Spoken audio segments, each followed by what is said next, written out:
paz e graça, pastor Daniel falando com vocês. Meus irmãos, estamos aqui para mais um programa, eu e a Débora, né? Estamos aqui juntos para mais um programa Polígrafo Apologético. Mas rapidinho, antes da Débora falar, eu quero aqui falar com vocês que nós vamos sortear. Sexta-feira próxima, você tem que ser inscrito no canal e também eu vou sortear o nome apenas daqueles que estão comentando, não é isso mesmo? Isso. Comentou, deixou o like, tem que ser inscrito, tá, irmãos? Tem que comentar. Nós vamos sortear o livro A Mulher de Ló, uma dama para ser lembrada. Vamos sortear Resgatando a Família Tradicional Cristã, tá? Vamos sortear também, deixa-me ver, Identidade Cristã, um livro para jovem muito legal. E vamos sortear Contaminados pela Babilônia, do Steven de Galler.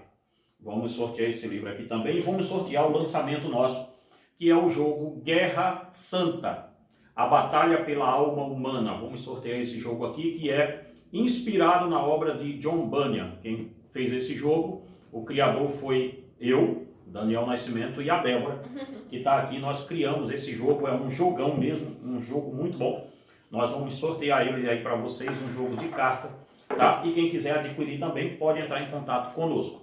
Mas sexta-feira próxima nós vamos sortear aqui ao vivo junto com os irmãos, mas tem que ser inscrito no canal e também tem que comentar. Tem que fazer um comentário. Se não tiver comentário, a gente só vai sortear quem comentar o vídeo aqui embaixo. Agora, sem dito isso, pode ir, Débora. Vamos para nosso personagem de hoje no nosso polígrafo. Virgem Maria, Deus ou pecadora? Ela é das nascidas de mulheres a maior de todas. É chamada pelo anjo Gabriel de agraciada. Uma jovem que deu à luz a um filho que mudou o mundo. Ela simplesmente deu à luz ao Deus homem, ao homem Deus. O próprio Espírito Santo a preparou para que ela pudesse gerar em seu ventre o Salvador, o Deus encarnado.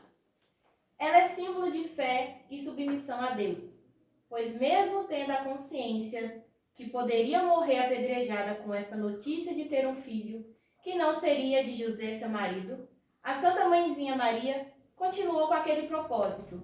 Mas, se concordarmos com os católicos que ela é uma figura importante dentro do cristianismo, e sim, uma mulher que mudou o mundo, a mulher que embalou o berço de Deus, Jesus, os seios que amamentaram Deus quando era pequeno, Jesus, então, qual o problema chamar ela de santa? Então, podemos mesmo acreditar que ela nasceu sem pecado? Podemos mesmo acreditar que ela foi assunta aos céus?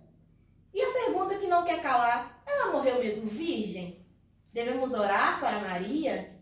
Ela é mesmo intercessora entre o homem e Jesus? Nós trataremos a devoção... irmãos. Nós traremos a devoção à maior mulher de todos os tempos, a Santa Maria. E colocaremos, não ela, mas a devoção que os católicos devotam a ela no nosso polígrafo apologético. Vamos então para a nossa primeira pergunta. Então, qual o problema chamar ela de santa? Como os irmãos viram, nós e os católicos também, nós não trataremos aqui de Maria, a pessoa de Maria. Maria não tem para que ser tratada aqui nesse polígrafo, que ela não tem que provar nada a ninguém de quem ela foi na representatividade do cristianismo. Nós traremos sim, como você falou aí, a devoção que os católicos colocam em Maria. Isso sim nós vamos trazer aqui à tona e vamos falar com a ênfase da Escritura. E a sua primeira pergunta foi justamente essa, né? Se podemos chamar Maria de santa. Uhum. Aqui é que está o porém. Isso serve para católicos e também para crentes, para cristãos evangélicos, né? Nós temos um problema sério, né, Débora? De vez em quando a gente escuta as pessoas que são evangélicas, quando a gente chama Maria de santa perto deles, parece que... desprezam Maria totalmente. Parece que a coisa você é um idólatra porque chamou Maria de santa, né? Foi agraciada. E nós temos um problemão também quando se canta hino de Davi, você já viu, né? Já. Se canta hino sobre Davi, se canta hino sobre José, fala-se nome de qualquer pessoa, se canta hino, né? Tem até os hinos pentecostais, né? Não senta na mesa como Davi, aquele negócio todo, né? Mas aí a pessoa pode cantar, irmãozinho, exaltando Davi, exaltando, não sei qual o personagem. Davi é mais exaltado do que o próprio Jesus, né? No meio pentecostal, Jó também, né? Jó, como pode ainda adorar? Mas faça uma música com o nome de Maria para você ver se ela vende no meio evangélico. É uma loucura. Dá uma treta imensa. É verdade, dá treta, dá pau, dá até tiro. Dá fight. Sim. Então, irmãos, nós chamamos com frequência, isso é uma hipocrisia evangélica. Porque nós chamamos com frequência, veja, os pastores, quando você era pequeno, você via na igreja, eu via muito mais, os pastores dizerem assim, vamos abrir a Bíblia no livro de São Marcos, São Mateus, São João, carta de São Paulo a Romanos, tal. Não tem problema nenhum chamar Pedro de São, Mateus de São, mas chama Maria de Sã, ou pelo menos de Santa, para você ver uma coisa. Eu não vejo nenhum problema, irmão, chamar Maria de Santa. Não tenho problema com isso. O problema não é chamar ela de Santa. Chamar ela de Santa Maria, igual você falou na introdução aí, Santa Mãezinha. Eu não tenho problema com isso. Não tenho mesmo. Meu coração é livre dessas algemas, dessas amarras tolas que as pessoas colocam. Eu mesmo não tenho problema nenhum com isso. O problema não está em chamar este ou aquele personagem da Bíblia de santo. No sentido de que essa pessoa ou objeto foi separado por Deus. Ou seja, a palavra santo vem do hebraico kodesh, que justamente quer dizer isso, separado para um serviço. Né? Até mesmo os utensílios do tabernáculo, do templo, eram chamados de santos, santificados a Deus, porque eram separados para um culto. Então eu não vejo problema nenhum chamar uma pessoa que foi separada por Deus de santo. Chamar Paulo de santo? Pode. São Paulo. Chamar Maria de santa? Pode. Ela foi uma mulher separada por Deus. E que separação, hein? Foi somente para nascer Deus dela. Só isso. Salvador, né? Do universo. O Salvador do mundo todo nasceu dela. Então, se tem alguém que poderia ser chamada de santa, seria ela. O problema não é esse. O problema está quando pensamos que a santidade de um homem pode transformá-lo em um Deus ou um objeto de adoração e veneração. O problema está aí. O problema está todo nisso. Pois aí colocamos a santidade quantitativa sobre um homem e a santidade qualitativa que só era da Santíssima Trindade, porque eu não sou menos santo do que Deus. É simplesmente assim, Deus é santo e eu não. Porque a santidade em Deus é uma santidade qualitativa. Deus é qualificado porque Ele é santo. E a santidade em mim, ela é quantitativa. Ou seja, Deus coloca ela sobre mim. Então, quando eu digo que uma pessoa é santa ao ponto de eu rezar, orar e pedir alguma coisa em nome dela, seja ela Paulo, Timóteo, Tomé, qualquer outra coisa dessa daí, eu estou dizendo que aquele ser é santo na qualidade de qualitativo. Então, ele é igual a Deus.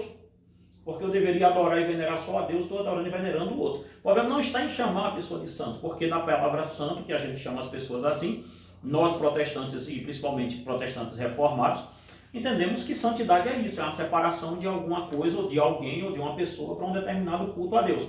Então, sim, no sentido estreito da palavra, chamar Maria de santa, eu não vejo problema nenhum com isso. De santo até na Bíblia tem, é ser de Exatamente, santos. Ser de santos como eu sou santo, porque a nossa santidade ela é quantitativa, ela não é qualitativa. A santidade de Deus é qualitativa. Os católicos erram porque eles colocam Maria como santa igual a Deus. Aí nós temos um problema no mesmo pé. Você entendeu? Então, sim, respondendo a pergunta, devemos chamar Maria de santa? Pode chamar. Devemos acreditar que a santidade de Maria é igual a de Jesus? Aí não. Aí não tem como, tá? Então, podemos mesmo acreditar que ela nasceu sem pecado? Agora é que pega para capar. Agora começamos a conversar com os católicos de verdade agora. Né?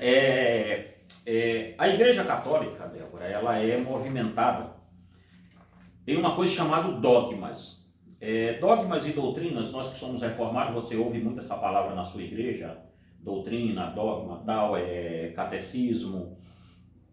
Nós temos problema, né, para implantar catecismo aqui na região, né, justamente que as pessoas acham que é coisa católica. Que é coisa católica. Né? O catecismo infantil que a gente tem, né? Tudo isso para colocar nas igrejas evangélicas é uma tortura, porque eles dizem, catecismo, coisa de católico. Eles nem sabem direito, coitado, o que é isso. Mas a questão é, a questão dogmática, questão doutrinária de uma igreja, ela tem que partir das escrituras. Ela tem que emanar das escrituras, tem que emanar do texto sagrado. E Maria nascer sem pecado O dogma católico de Maria Imaculada, é esse o nome que se dá, ele é bem novo. Ele não se baseia nas escrituras e ele não se baseia na história do primeiro século da igreja. Não tem base nenhuma no primeiro século da igreja essa história. E ainda se tivesse, a gente teria que procurar as bases escriturísticas para isso. Porque para formar um dogma e uma escritura, e um dogma doutrinário, nós temos que ter bases históricas e bases da escritura para isso. Se tiver base histórica e não tiver na escritura, nós temos uma heresia histórica, só isso. Você entende? Então isso não tinha na base histórica da igreja do primeiro século, nunca existiu isso. Do primeiro, do segundo e do terceiro século, ainda por cima, 300 anos, não existiu nada disso de Maria ter nascido sem pecado, não passava nem na porta essa ideia. E uma outra coisa, e aí a gente vai procurar esses registros na Bíblia, aí é que a gente não encontra mesmo, aí danou tudo, aí esquece. Mas esse era a questão de se fazer um dogma, mas você não pode fazer um dogma da igreja baseada em uma crendice popular, que é isso que é a questão de Maria Imaculada, é apenas uma crendice, um misticismo, vamos assim dizer. E misticismo com a igreja católica está ali bem pertinho, né? Ou seja, a criação de misticismo é a igreja católica. E as igrejas neopentecostais. Diga-se de passagem, viu? Quem está aí criticando o católico porque tem santo, esse trem todo, você mesmo, que tem uma rosa ungida aí, é a mesma coisa. Um sal ungido, um óleo ungido, uma água ungida, é a mesma coisa, é o mesmo espírito. Continua assim e continue rezando para a sua rosa e o pessoal continua rezando para a sua Maria. Deu no mesmo canto, não tem o que ver. Tem nem o que conversar comigo aí. Comenta sobre isso aí para ganhar o livro. Pode esculhambar aí que não tem problema não. Mas você não pode fazer um dogma baseado em crendice, como eu disse.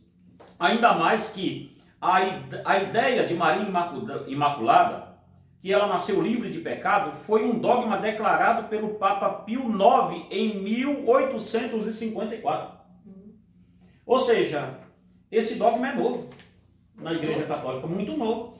Ou seja, a igreja tem 2000 anos de história. Isso aqui foi declarado, mais de 2000 anos de história, né? Isso aqui foi declarado em 1854. Então, basicamente o quê? 200 anos quase? Nem isso tem, né? Não tem isso não. É novo. É bem novo. Então, mas veja o que a Bíblia diz. Vamos para o que a Bíblia diz em Lucas 1,47. Maria declara que Deus é o seu Salvador, quando o anjo fala com ela. A minha alma engrandece o Deus, meu Salvador. Sendo assim, ela declara que a sua alma depende de salvação. E só depende do Salvador quem está debaixo do pecado. Romanos, capítulo 3, versículo 23, Paulo diz que todos pecaram e todos carecem da glória de Deus. Ou seja, Paulo está dizendo todos, não é todos menos Maria. Todos, se compreende a palavra todos. Todos pecaram, nascemos em pecado. Ainda em Romanos 5,12, Paulo repete a mesma coisa, que todos estamos encerrados debaixo do pecado. Então, não existe nenhuma prova bíblica para afirmar que Maria nasceu sem pecado. Mas não existe nada, e 9 foras, nada para dizer que ela nasceu sem pecado. É apenas uma crendice católica, só isso. E como crendice, se você crê em uma coisa firmemente ali e tal, mas não tem bases bíblicas para isso, ela é uma crendice, é um misticismo, apenas isso. É como crer na rosa ungida que cura alguém. Não cura nada. Naquele lenço do Valdomiro Santiago, na Água Santa, na água do R.R. Soares, e aí segue aí na Fogueira Santa do Ed Macedo. Muitas coisas. Muita treta. Se for, a gente fica até amanhã de manhã aqui conversando. Vamos lá, vamos para a próxima. Nossa, essa pergunta eu vi muita gente fazendo, até eu também já fiz também. Podemos mesmo acreditar que ela foi assunto aos céus? Essa é uma pergunta legal. Há uma diferença para a gente dizer aqui, que os católicos não dizem que Maria foi a ascensão de Maria. Eles falam que foi a assunção de Maria. Porque a ascensão vem da ascendência, ascender Jesus. Então ele diz que Jesus era Deus. Como sendo Deus, Jesus não precisou de uma força externa para tirar ele da terra e levar ele com o corpo e tudo embora. A assunção de Maria é que Maria não era Deus e precisou do poder de Deus para tirar ela da terra e levar ela embora. Então a ascensão, um que vai com seu próprio poder. A assunção é o outro que vai com o poder de outro. Você entendeu? Então, para a gente explicar aqui bem explicadinho, para as pessoas não ficar pensando outra coisa. Mas vamos lá. Vamos para esse dogma, que esse dogma é legal também. Eu vou ler quando foi escrito, oficializado isso. Olha bem. Diz assim: com a autoridade do nosso Senhor Jesus Cristo, dos bem-aventurados apóstolos, São Pedro, São Paulo, e com a nossa, ou seja, o Papa está dizendo que isso aconteceu com o poder de Jesus, dos bem-aventurados apóstolos, São Pedro e São Paulo, e com a nossa, com a caneta dele. O Papa está envolvido nisso aqui também, ele teve o poder de fazer isso. Isso é o Papa que está falando. Isso é o Papa que está falando, ele está dizendo que ele teve o poder também disso aqui, como Pedro teve o poder, ele também tem, porque aí é outro vídeo, né, que é sobre a questão da autoridade papal, infalibilidade papal, né? Aí eles assim, ó, pronunciamos, declaramos e definimos ser dogma divinamente revelado que a Imaculada Mãe de Deus, a sempre Virgem Maria, terminando o curso da vida terrestre, foi assunto em corpo e alma à glória celestial. Só que quem disse isso foi o Papa Pio XII. O nome da bula é Manifestissimus Deus, 1º de novembro de 1950. Ou seja, você achou que era lá do século 1, 2, 3, né? 4, 5, né? Não, é de 1950 isso. Nossa, bem mais novo do que o outro. Bem mais novo do que o outro. O outro foi de 1800, a questão da Imaculada, Maria Imaculada foi em 1854, esse daqui é 1950. Esse é mais jovem ainda. Esse aqui é jovial, ou seja, papai nasceu por ali, Maria estava sendo assunto ao céu e papai estava nascendo junto. Só que eu falo isso, irmão, brincando, não é debochando da fé dos católicos, não. Mas veja, como vimos, este dito é jovem. Ele vem de novembro de 1950. Quando foi oficializado? Eles oficializaram isso, só que tinha uma crença atrás para eles oficializar esse negócio. Aí é que está. Quando falamos em oficializar, queremos dizer o que é que antes dessa data a ideia não era um dogma da igreja. A ideia não era uma doutrina. A ideia existia, mas não era uma doutrina. Veja, a questão é, se era uma doutrina apostólica, como eles reclamam ser, se era uma crença tão antiga, por que só vieram oficializar isso em 1950? Por quê? Porque durou mais de 2 séculos quase para colocarem isso valendo. Já era para ter sido no segundo século, terceiro, tal, e assim por diante. Não teve. Mas de onde vem então a história de Maria ser assunta aos céus? Ela é mais antiga do que isso aqui. A história sim é mais antiga. Primeiro ponto, irmãos. Eu particularmente eu não vejo problema nenhum de Deus tirar uma pessoa com alma e tudo da terra. Eu não vejo problema nisso. Até porque a Bíblia tem 2 pessoas que aconteceu isso. Uma foi Elias e o outro Enoque. Moisés a gente pode discutir com os adventistas e com outras pessoas depois. Não é Moisés, não está no baile. Mas vamos colocar esses 2 na baile aqui. Por quê? O Enoque e Elias, eles não foram assunto, eles foram transladados para o céu com um corpo, alma e tudo. Isso a gente não tem problema nenhum. Mas a Bíblia diz que isso aconteceu lá. A Bíblia diz que isso aconteceu. Então, primeira coisa, nós não temos nenhum problema em dizer isso. Mas no caso de Maria, qual é o problema nosso, então, protestante, dizer que ela não foi assunta aos céus assim? Primeiro, por que a gente luta contra essa história? Porque, para o caso de Maria, nos falta base bíblica para começarmos a cogitar a ideia. Que ela foi assunta aos céus. Veja, não é que a gente, tem lá um texto que a gente pode fazer doutrina. Não é isso que eu estou dizendo. Eu estou dizendo que falta questões materiais e textuais para a gente começar a tentar fazer uma doutrina dessa. Alguém pode ler assim e pensar assim no Novo Testamento, olha isso aqui, possa ser que esteja falando de Maria. Então vamos começar a especular isso. Nem esse texto para começar a especular existe. Não tem. Então a gente não tem mesmo. Então de onde vem essa história? Aí se você for ler a bula do Papa, então ele junta com Gênesis 3, ele sai juntando um monte de mulher na Bíblia para formar Maria. Eu digo, eita meu Jesus amado. Esta ideia da Assunção veio de um monge católico chamado João Damasceno.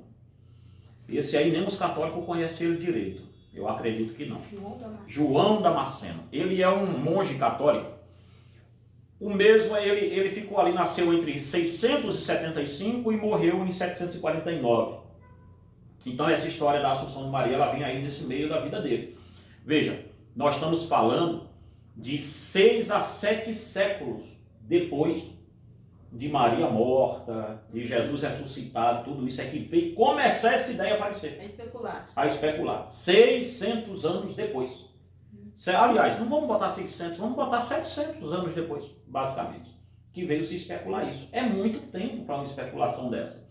Este contou uma história, que eu não acredito que seja história, é história com E. Ele contou uma história de que a Virgem Maria, por não conhecer o pecado original, morreu por amor. Ou seja, porque Maria não tinha pecado, então não fazia sentido ela morrer por consequência do pecado.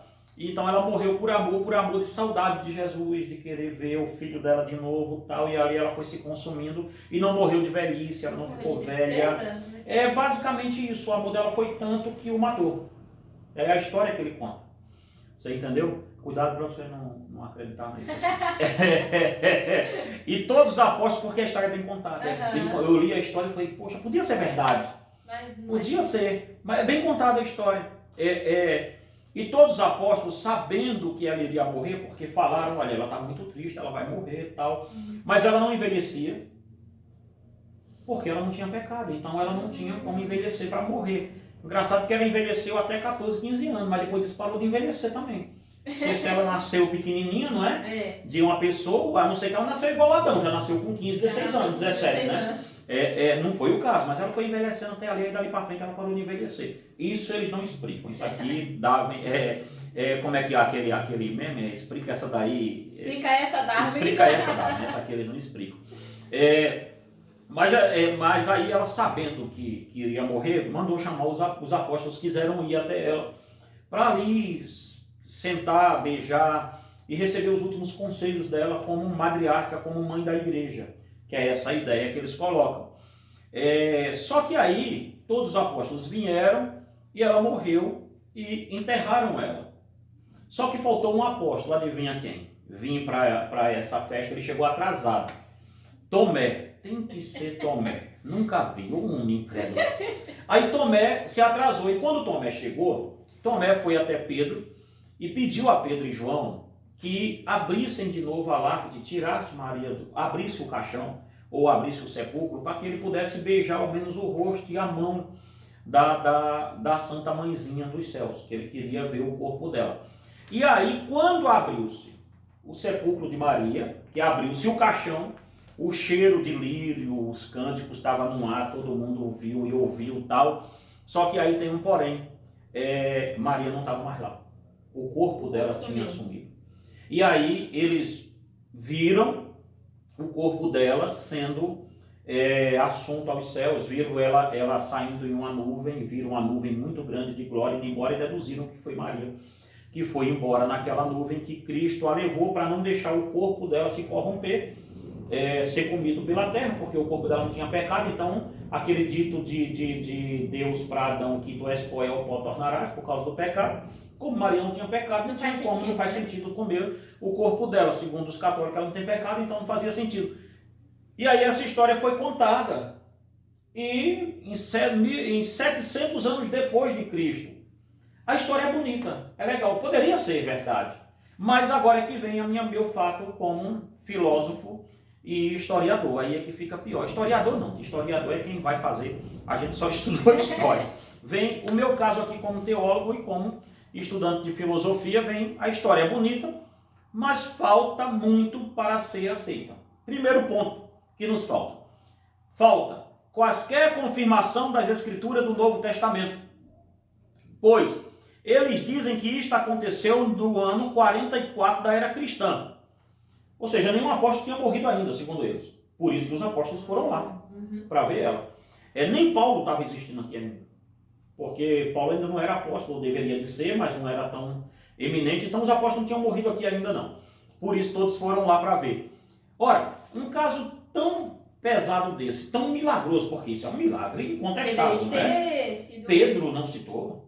O próprio João, que Jesus disse, João, eis aí a tua mãe, cuide dela. Por que João não cita isso em nenhuma epístola? João não cita isso no próprio Evangelho? Foi um momento tão glorioso, né? Se eu estivesse lá, eu citaria, olha, Jesus também, quando morreu, a mãe dele levou ela embora daqui, não deixou também tal. Ora, meu Deus do céu, isso é um fato imenso para o cristianismo e porque não está registrado em nenhum evangelho. E o que é pior, nenhum livro apócrifo cita isso. Nem os apócrifos? Nem os apócrifos, nem os hipócritas, nada, como diz aquele rapazinho que a gente conhece, nada, em 9 horas, nada, né? Nossa Senhora. Então, veja bem, segundo, não tem nada no Novo Testamento, e os apóstolos teriam que escrever, porque, meu Deus do céu, como não se escreve isso? Não tem como não escrever. Segundo, esta história só foi ouvida a partir do metade do século VI. Ali entre o século VI e VII, que começou a ser ouvida essa história porque o Damasceno achou que deveria, o Damasceno Queiroga, ele achou que deveria ser contado.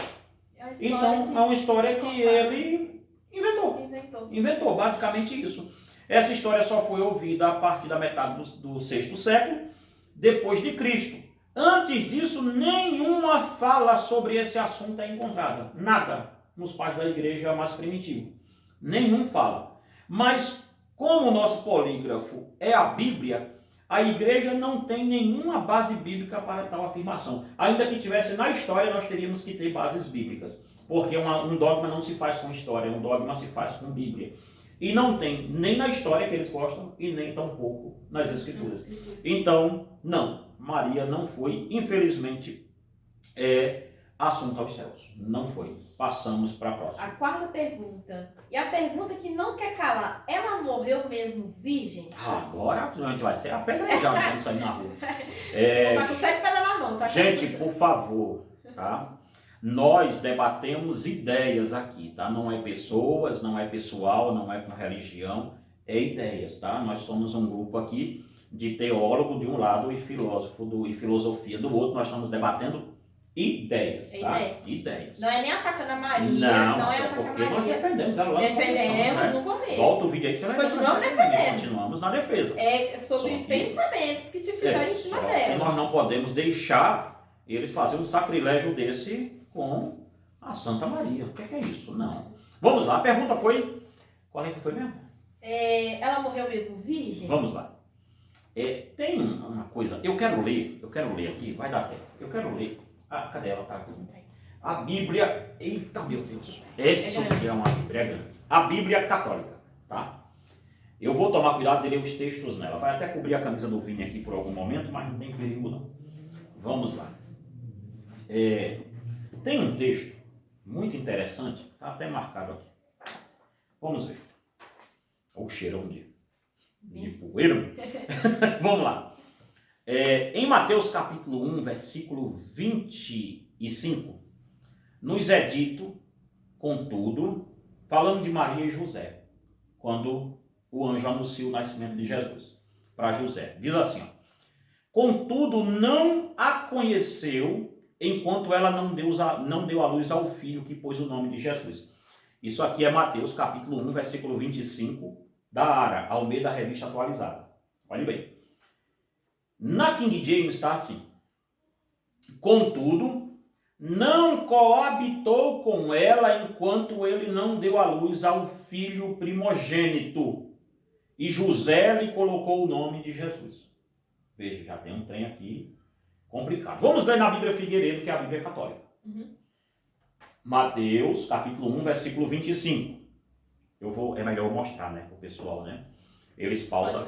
Pausa aí, quem puder, e ver, é a Bíblia Católica. Diz assim, contudo, não a conheceu enquanto ela não deu à luz a um filho a quem pôs o nome de Jesus.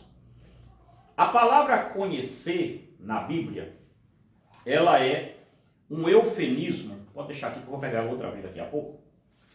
A palavra conhecer na Bíblia, então aqui fica claro que está se fazendo um eufemismo para a relação sexual.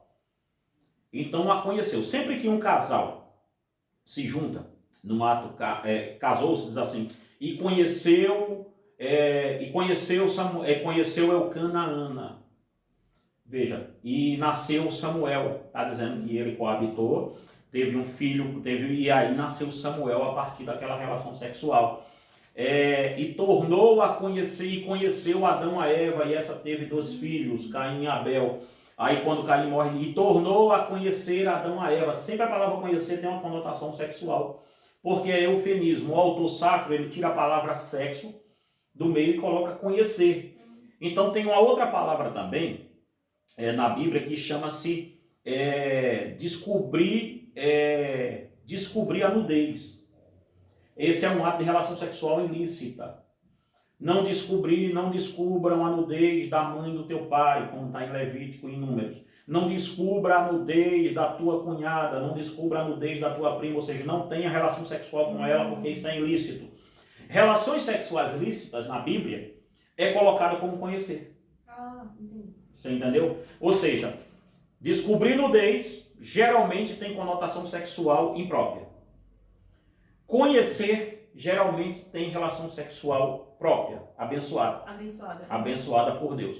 Então, veja bem, nós temos aqui um eufemismo dizendo que José não teve relação sexual com Maria enquanto Jesus não nasceu.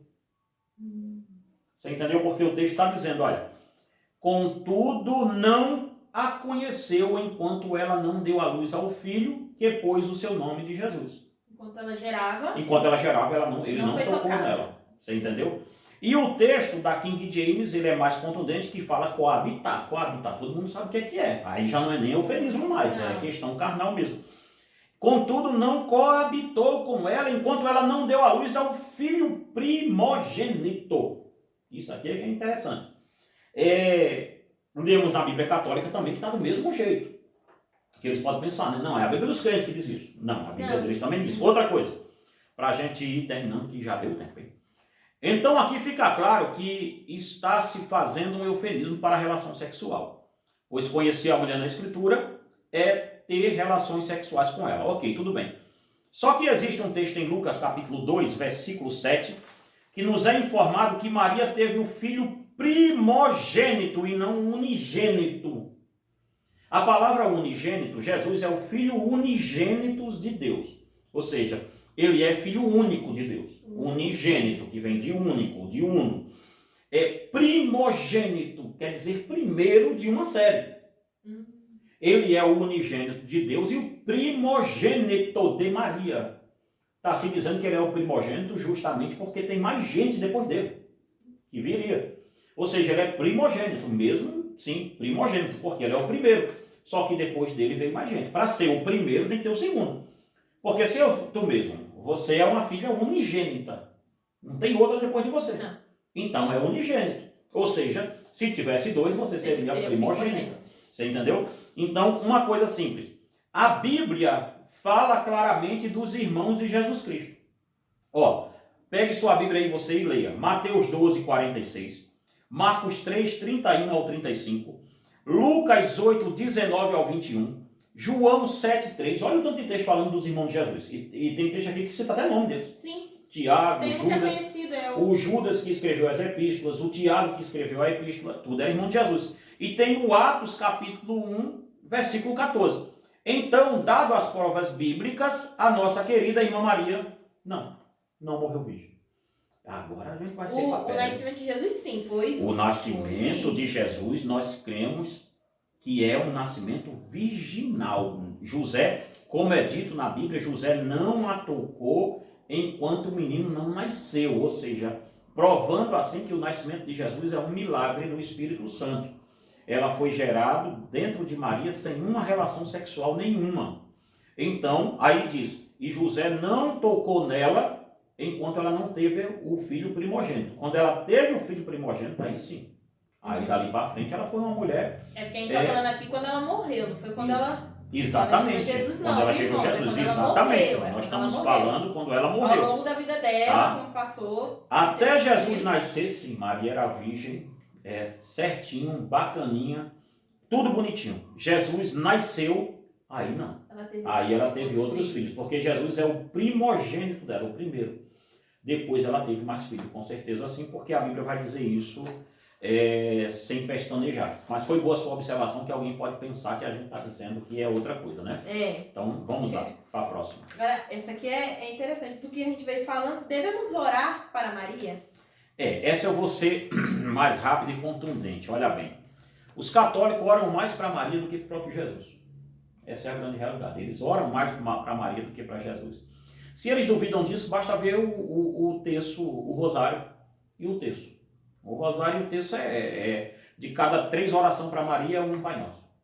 Ou seja, é muito complicado. De cada 3 para Maria, um Pai Nosso. Então, se o rosário tiver 10 peças, que eu estou esquecido quantas que tem, é um tanto para Maria e um pouquinho para Jesus. Então, eles oram sim, mais para Maria, sim. Vocês oram, sejam sinceros. E sim, para os católicos, eles oram para Maria e a Bíblia não tem um pingo de um texto dizendo que a gente deve orar para Maria. Não existe lá esse texto na Bíblia. Não existe tradições na igreja do primeiro e do segundo século disso. Os católicos se oram para Maria, então Maria é uma deusa para eles.